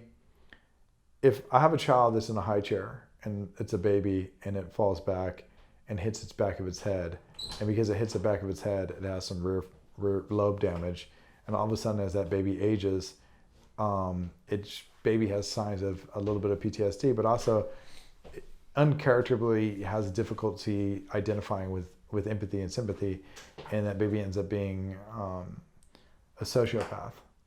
That's accepted for all of us to make that. Say, hey, looking I don't think that's accepted, because some people would say you need to kill that kid. Looking at CTE and knowing what CTE has done to football players and knowing how that concussion therapy, how it's ended up violence and right. Yes, I know where you're getting at, but that's why I'm asking. We're okay with that. That's why I'm asking. So I'm telling you that, yeah. That's why I don't think it's probably when we're looking at pedophilia. No, but see, you keep saying probably. Yes, I think you're. Yes, absolutely. We should probably start looking at these things. That they're not. It's a very exciting thing on the horizon. That free will is not what we think it is, and 50 years, 100 years from now, we'll start to understand more and more. So do you think it was a mistake that like people like Jeffrey Dahmer or these people got executed? I don't think that in any way that would have deterred Jeffrey Dahmer or deters anybody in Jeffrey Dahmer's position. No, I'm asking because I think if you don't believe that free will exists, it changes the whole course of... We're talking about... It changes the whole course of law. And if that's and it can be if what you're saying can be proven, and I'm not saying it can't be, because who knows? We don't know shit about the brain. We don't know shit about the brain. We don't know shit about a lot of things. That's why I try not to be definite about things. It's hard because even me. I'm raised in this very Western world where I'm looking at everything as like as crime and punishment, right? I mean, these are things that is just like that pretty much only happened here, really. Right. In other parts of the world, the guy who killed all of those kids in Norway, he got 20 years. Okay, but to be honest, you know what I'm talking about? To be honest, too, like recidivism. He went on the island. And shot like. Yeah. So real quick, he went to the island on a camping trip. Yeah, there was like a political camping trip where all the richest so Norway is like super. It's like the most liberal. It's like if America's left won and dominated the country, and they got everything they wanted: free healthcare, free education, free everything, right? And there was someone in the alt-right in Norway who was tired of this, and he knew that all of this. There was this summer camp on a neighboring island where all of the future politicians' children, who were eventually going to be the politicians of the future, were all going to. Hundreds of them. And he went in there with rifles and he just shot and massacred like 50 plus people because he was like, fuck, he had a manifesto, he had everything. It's literally kind of mirrors what you think Charlottesville people. Was it 2010? It was much worse than Charlottesville too. Oh. Yeah, because nobody can get off the island without a fucking bow. Yeah, it was bad. Like it was for hours. He was just cherry picking people, just killing whoever he wanted. This happened this year? I can't believe it's 12:26 a.m. But keep going. Pretty recent. There's a movie on Netflix about it if you're interested. I haven't heard of this. But he had a manifesto. 77 killings. This is the one. It's a fucking. It was huge, and they gave him 20 years. Because in Norway they don't believe in putting you away for life in prison. They don't believe in executing. Yeah, but they believe in rehabilitation. But perhaps too that 20 years is not enough. So the one thing we do know about the brain is that the brain does change, right? We know that, especially if you're looking at things like not even a year per kid. You're looking at biofeedback. You're looking at neurofeedback. The brain can change. The brain is a muscle. It's malleable and so forth. If you're looking at something like that where there's a big emphasis on rehabilitation, I can argue that you could probably rehabilitate someone. But it's also like Robert Sapolsky has a book called Behave, who's a Stanford behavioral evolutionist, and I was reading his book. I have his book, and one of the things that was talking about was, I can't remember what country it was, but they decided that they were going to castrate sex offenders, right? And they castrate sex offenders because why? They think, well, that creepy fucking testosterone. It's a creepy testosterone that's making these men be, pedophiles, right? Well, they castrated it, and guess what? The recidivism, they went out and they reoffended. So what did they find out? Well, it wasn't just that. It was actually also something that was on the endocrine system. It also had something to do with endocrine. The testes are gone. They can no longer produce testosterone. So it's not about the pleasure. It was also neurological. The want to do evil. There's also power dynamics at play. There's also like very kinked out, right? So they kind of don't know what to do. So we've all heard this before. You know what they should do? They should castrate them. I'm sure you've heard it as far as like. I've heard they should kill them. Yeah, child molesters and so forth. I've never heard they should cut their balls off. Child molesters, people say they kill. That's why child molesters get shanked in prison because. But if we're looking, there's no like respect for child molesters. We're looking at this horizon of like where we're going, and you're looking at the brain. Well, shouldn't it be easy for you then to say that they're not guilty? Guilt is a completely different topic. But if it's something they can't control in their mind, then it's also to know this, right? It's not their fault. I'm looking at this is another study that came out that the BBC did that I think is relevant to the conversation. The BBC did this good documentary called Future Minds, right? They're looking at children's brains from lower socioeconomic stratus, particularly in the areas of poverty, and the way that they end up evolving differently. And one of the things that they found out is that children in these areas have short attention spans, but also that they have a really crazy ability to hyperfocus, and that they have a better ability to see moving parts in the peripheral. So the thing is that this doesn't necessarily jive with the classroom.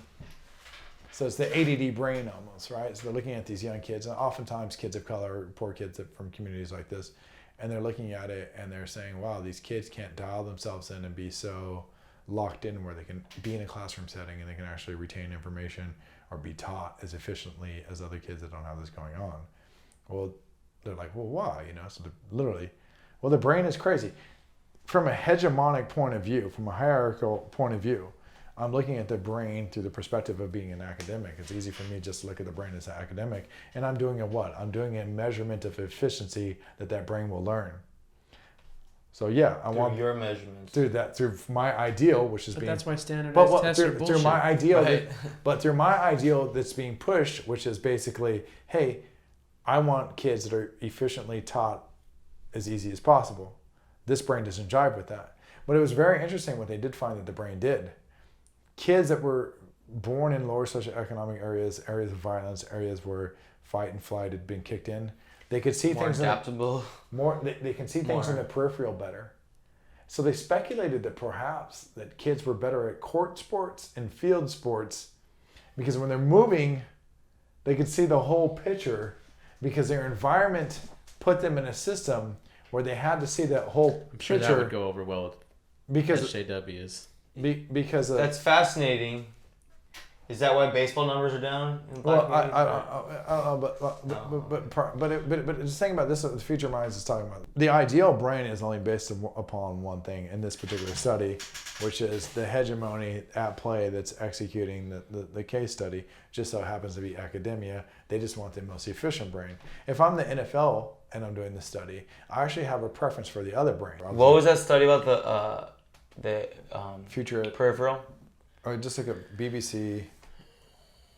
Future education. I don't know if if you don't think there's free will, then I think that we're all fucked. I'm not signing off on there's no free will. If you think there's no free will, then we're all fucked because sign off on that. Pornography. It's not. If we're gonna keep it with pornography. No, it's not pornography. I'm saying. No, I'm saying just to touch back on everything we talked about. The influence of social media, the influence of pornography, the Kylie Jenners of the world, even the writer who did 13, like. There's no free will, so it doesn't really like that. To me, that's the most Michelle nihilistic. Alexander's a good example. She's only a reflection of academics that came before. But that's a nihilistic approach. I think the idea that I did sign off on was that I'm unable to have a purely original thought because even my most unique thoughts and my most advanced thoughts are something that I've built from other pieces I've received from others. So I build... As a filmmaker, what you're saying is completely ridiculous to me. Okay, well... No. I don't think it's the same why. thing. I don't think it's the same thing as not having free will. No, I'll explain why. I think that's a different... It's just very difficult to have free will because we're all like even... You know who has free will? Here's who has free will. Who's Tom Hanks in the movie where he ends up talking to the volleyball, but you're young. You're like literally just Castaway. You're a baby. You're like 3 months old, right? You get lost on the island and somehow, I don't know, everything lines up and you survive to 6 or 8. Nothing you do, then you have free will. I don't fucking agree with that at all because if you put that 8-year-old in here and you slammed on the desk, the kid would react the same way that I did. Probably much more primal. Okay, but that's not free will by your definition. Kid also doesn't have language. Kid also doesn't know what Ray-Bans are. Kid also doesn't know what Dodgers are. It's later. Or my silly Hawaiian shoes. But you know what? That just makes them less capable and less ready. But I don't know that if that doesn't makes them more free will. But I guarantee you give I guarantee you give that 8-year-old an iPad, and in 2 or 3 years they'll be as American as anybody else. You bullshit. If you look at language acquisition won't quite be the same. If you look at brains, you do need audio. You're 8. You used 8. If you said 28, we're talking different. This but is kind 8 of is still interesting malleable. about the brain. But I want to talk about Garrity just delivery said real quick. system's good. What you said is important because every filmmaker, every writer, every artist, every fucking anything in the art has built upon what has come before it. Mm-hmm. And what they can reimagine it, and it could be the same fucking thing they were influenced from, but by virtue of them doing it themselves, it becomes a unique, brand new fucking thing that's never existed before. So that's when it becomes a pure and independent thought. I could remake The Godfather right now. First of all, I can't use the same actors because they're all old as shit. right? No, I'm serious. But I could go to the same locations, already different because it's not 1970 anymore. But I could update it and it's still not going to be The Godfather. I could take their words, it's still not going to be The Godfather. I could shoot it the same way, it's still not going to be The Godfather. The Godfather was The Godfather because the way The Godfather was shot. Yeah, I think you're building off of them still. But that's what I was saying. But it's not. It doesn't. So Francis Ford Coppola, the reason why I use Godfather, and I've always stuck by this, and it's this is the actor. This is the director of The Godfather. He said that stealing. He's okay with stealing. He's okay with plagiarism, and the reason why we all do that. The reason why is because it keeps things alive. If you're stealing from something, it's worth keeping alive, and you're basically maintaining its immortality. People remake Shakespeare plays, and there's a reason why. And right. That's one reason. And two, if you're creative enough, it doesn't matter how hard you try to remake something. It's going to be completely different because you're going to put a personal touch that's never been existent before.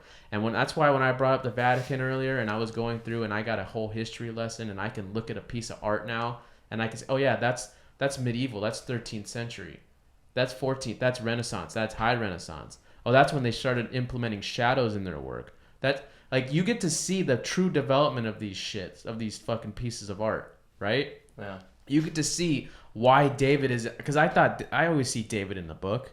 It's just a fucking statue with his dick out. But no, you start to see, if you see Roman statues, Greek statues, and then you see David, and you're like, oh shit, David has fucking veins in his hand. David has veins in his feet.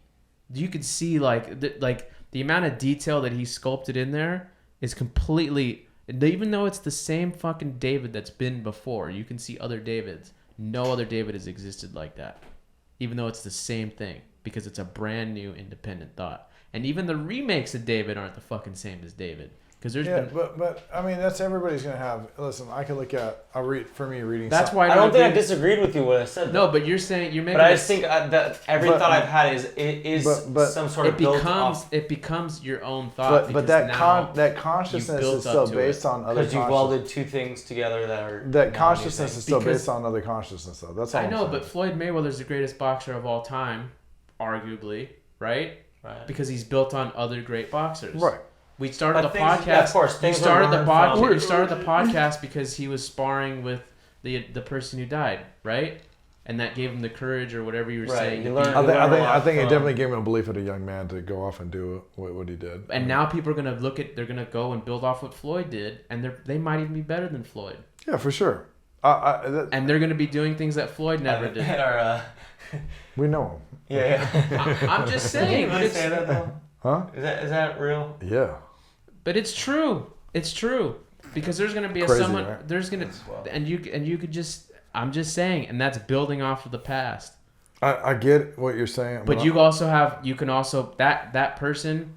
I'm not saying anyone specific, but that person who could be the next Floyd or the next insert great athlete here could choose to go into fucking drugs or could choose to lead a different life or choose to do what they can. And that's free will. But that's what I'm saying. No, I was. You can let the money get to you. On the no free will thing. I do believe there's free will. What's his name? Yeah, but we also know he's super talented. We also know but he cares about money more than fucking. We also you got to skip. I'm just repeating what you guys have said. When you got a scarcity of resources and communities that you come from, there's not a lot to go around. When you do get access to it, it's fuck you, pay me. I know, but Floyd chose to go from pretty boy or whatever to Floyd wasn't making any money. But did he not make that decision? You don't think that was free? Floyd wanted to be like Oscar De La Hoya. America wouldn't love him like that. If he were in this room, you would tell him that wasn't free will? I mean... That wasn't a conscious, independent thought to turn into Money Mayweather. Okay, here's where I would. But it's like a series of thoughts. Free will. You get there, but you have to make the ultimate decision at some point. That was economic incentives. Or free will could be like, yeah. He did it. Okay. Yeah. And I would do it too. But his thought, consciousness is based on him being reactive to his environment. It's not like if he was a deaf and a mute. Let's just say he's this. Let's just say he's. Let's just say we might run out of tape. Let's just say he's deaf and he's a mute and he's never had any interactions, but he can see. And he's the greatest fighter ever. But he's never had any collection of information. Yeah, but that's free will. But you're moving the goalpost. It's not moving the goalpost. You're creating a mythological creature here. I know. I'm trying to create some parallel universe that doesn't exist. How can you be a black fighter in the United States of America and not say, hey, look, like the only black fighters that make it in America are ones that are associated with stigmas. I'll give you an example. Episode, congratulations. Congratulations. We'll send you some of those prelims. I'll give you an example of somebody that you're talking about. Francis Ngannou, UFC fighter. Francis Ngannou from Cameroon. Cameroon. Never fought a day in his life. Built like a fighter, as you'll see right now. Never fought. I spelled it wrong. I can't find him. Francis and then Ngannou. Wow, that's nowhere near what he was. But his story is he was Ngannou. What he was doing is he was shoveling sand. Oh, dude. He was working in the fields, and he's built like everybody, and like literally, he's built. That's nothing crazy. Well, he's crazy in UFC. But my point how big is he? He has to cut weight to make the maximum weight limit of 265. He's that big? Yeah. He has to cut weight to get there. Oh my god. He's fucking massive, trust me, he's huge. But by UFC standards, he's big. But my point is heavyweight's not open in UFC? There's 265 is the and then after that there's nothing. No, it's the max weight. He has to cut weight to make 265. He's 6 something. Why don't you go to the real money? Well, his name is Ngannou. Well, that's the thing. He didn't know how to fight. He was in France couch surfing basically, and he was outside of a gym, and the guy like brought him in, and then within a few months he was fighting because he had so much fuck. He has what's his name power, Deontay Wilder power. Like literally touches you and you're going. What's this guy's record? He's lost like 2 times. But he's only been fighting for the last few years. He's learning on the job. He's fortunate. He's learning on the job with a lot like Wilder. You know, he started at 20 something. Yeah, but he still made it to the Olympics. Got a bronze medal. But Ngannou didn't do any of this. He learned on the job as an amateur. I'm just saying people like this exist that have no sort. He's just a physical specimen. So there's some. Also, the fight sports are unique in that way. That there's something else in epigenetics that I find fascinating with like. When he fought his first test, and I'll get off the topic. When he fought his first test, when he fought for the champion, because he earned his way all the way up to the championship, he lost. That was his first because the champion actually he knew how to that he would gas him out. He knew how to do strategy. You know, it was this big old long. Basically disappointment because everyone thought he was going to knock out the champion in like a second, and he threw bombs on him, and the champion. Where's he training with? Now I'm not sure. He's training with real people now, but at the time it was just a regular boxing gym in France. The other thing about he was in UFC. He didn't know how to do jiu-jitsu. He didn't know how to kickbox. No, he still doesn't know how to do any of that shit. So he was only boxing. He was just brawling, really. Oh my gosh! It was literally just brawling. So any guy can go, any guy who can pin his knees together, take away his knees. If you can get it there. Yeah, but okay. So but the guy who was able to do it basically put his knees together, stopped him there. But no, he fought him on the feet. He was so basically what happened after that first round. Who was this fight? Stipe Miocic. Basically, after the first round, he was gassed out because he didn't know what else. None of his fights lasted more than 1 round. So once he got past the first round, he didn't know what else to do, and you could just see the pure loss of I don't know what to do anymore.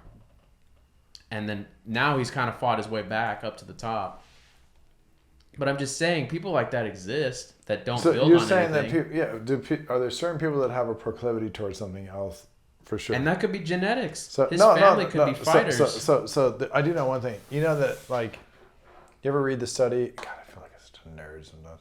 You ever read the study about how how the descendants of the Holocaust had it worse than actual survivors of the Holocaust?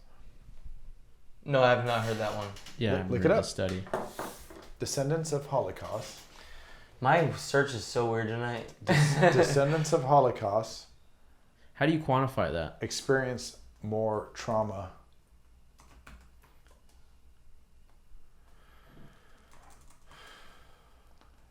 Why? because of the upbringing. They also think PTSD. They think things are getting released in the womb. They have all these explanations for it. Well, what does that have to do with? See it? Boom. From Earth.com. I mean, could go. I mean, it's honestly like someone got a hold of a study and then. Yeah. Repurposed it. Yeah. But I'm trying to. Yeah, go to the other one. Yeah, I'm trying to find the right Get to I mean, the bottom of it. major neurological study reveals long-term mental health impact. The research knowledge shows. Yeah, that one right there. What's this? I don't know. What's the significance? Well, why it's relevant is that if you have survivors suffer long-term damage to their brain structures and result of their trauma with this mental health already passed down. Mental health being passed down from children and grandchildren. Descendants of the Holocaust. So why it's interesting is that here you have that we're looking at epigenetics again, and we talk about the monarch butterfly. The monarch butterfly is really interesting because it takes a couple different life cycles from it to get north and south to Mexico, and each life cycle, we obviously know cocoon and the caterpillar and so forth. It knows when it becomes a butterfly what direction to keep going until it finally reaches its destination, and then it flips the other way around. So it's through different generations. Same thing with fish. Same thing with they're talking birds. about this with humans, with the Holocaust survivors, is that they're able to prove that descendants of the Holocaust actually had more trauma, more PTSD than the actual Holocaust survivors. Wait, say it again? They had more PTSD. The survivors had more PTSD. No, descendants. The descendants had more PTSD than the actual first generation survivors. Yeah. Okay. So, take away. We're talking about. I'll say his name. What's his name? Francis Ngannou? Ngannou, yeah. Hey, so we're talking about this, right? This guy's a biological specimen. We also don't know a lot about. Yeah, his family. That's why I said You don't might know. have a proclivity towards that, but once again, this sort of coincides with my what? I still believe free will exists. But he might. I mean, here it is. He here. chose to go into that gym. Imagine all these people here. I get that, but imagine all the offspring of people that experienced genocide, and they have it worse off than the actual survivors. I'm not gonna have time to read this, but it's pretty crazy, though, right? No. But was the actual finding that the children and grandchildren had more? Yeah, or is that this population had more? Had the children and grandchildren had more in this population than other people, other Jews that were not in Holocaust? You'd have to read the study because right now my question is how many were studied? Right. How many first of all, how many Jews survived the Holocaust? I don't even know that number. I really don't. Let's just say it's 1 million, and I could be wrong. It could be more, it could be less. But let's say it's 1 million, and they surveyed 5,000. That survey is not enough for me. It's so hard what is enough for you? What, all 5 million are dead? No, but you're assuming that 5,000 that you studied. Do you believe in case studies and stuff like this? There is a statistical significant. It depends. Amount. It depends though. You got to figure that. It matters how many. Survive. I gotta go back to my statistics class, but I think there is a way to do this. There is, but it depends on the amount of people, and then it depends on the amount of people you survey. And then you extrapolate on that, but that's the thing. You are extrapolating on that. You are making an assumption. Where are we going when we got to this? Well, we're just talking about free will, and I'm saying, well, things are much more complicated. This guy might have fighters. I thought this was interesting. I didn't know this, but my great-grandfather was a boxer. I'm not saying that led me to boxing. I didn't know until I was involved with boxing. But I thought it was weird. I mean... There were fewer sports back then. Yeah, and it was the Depression. Everyone was boxing. And my other, my grandfather was a. There was baseball, boxing, and my grandfather football. And my grandfather football. If you went to university. And my other grandfather was a neurologist. So I guess I chose the wrong one. I didn't know that either until I was 35. I just don't see how free will doesn't exist. Free will exists. I free will my ass to sleep. Sleep's one of the things that doesn't fall under that. As much as we try to resist, we will fall asleep. Hey guys, this has been great. Thank you for making it this long into the podcast. this will certainly be more than one episode. We're going to do that. And 28 episodes of. What I do want to mention is that we'll link all these studies. We're not promising to do that, but we mentioned the names of them. We are going to on July 20th. We are going to have a fight companion on our YouTube channel, so tune in for that. Trevor and I are going to be calling the shots from the channel of the fight and giving our color commentary during the thing. Thank you guys for watching. Cheers.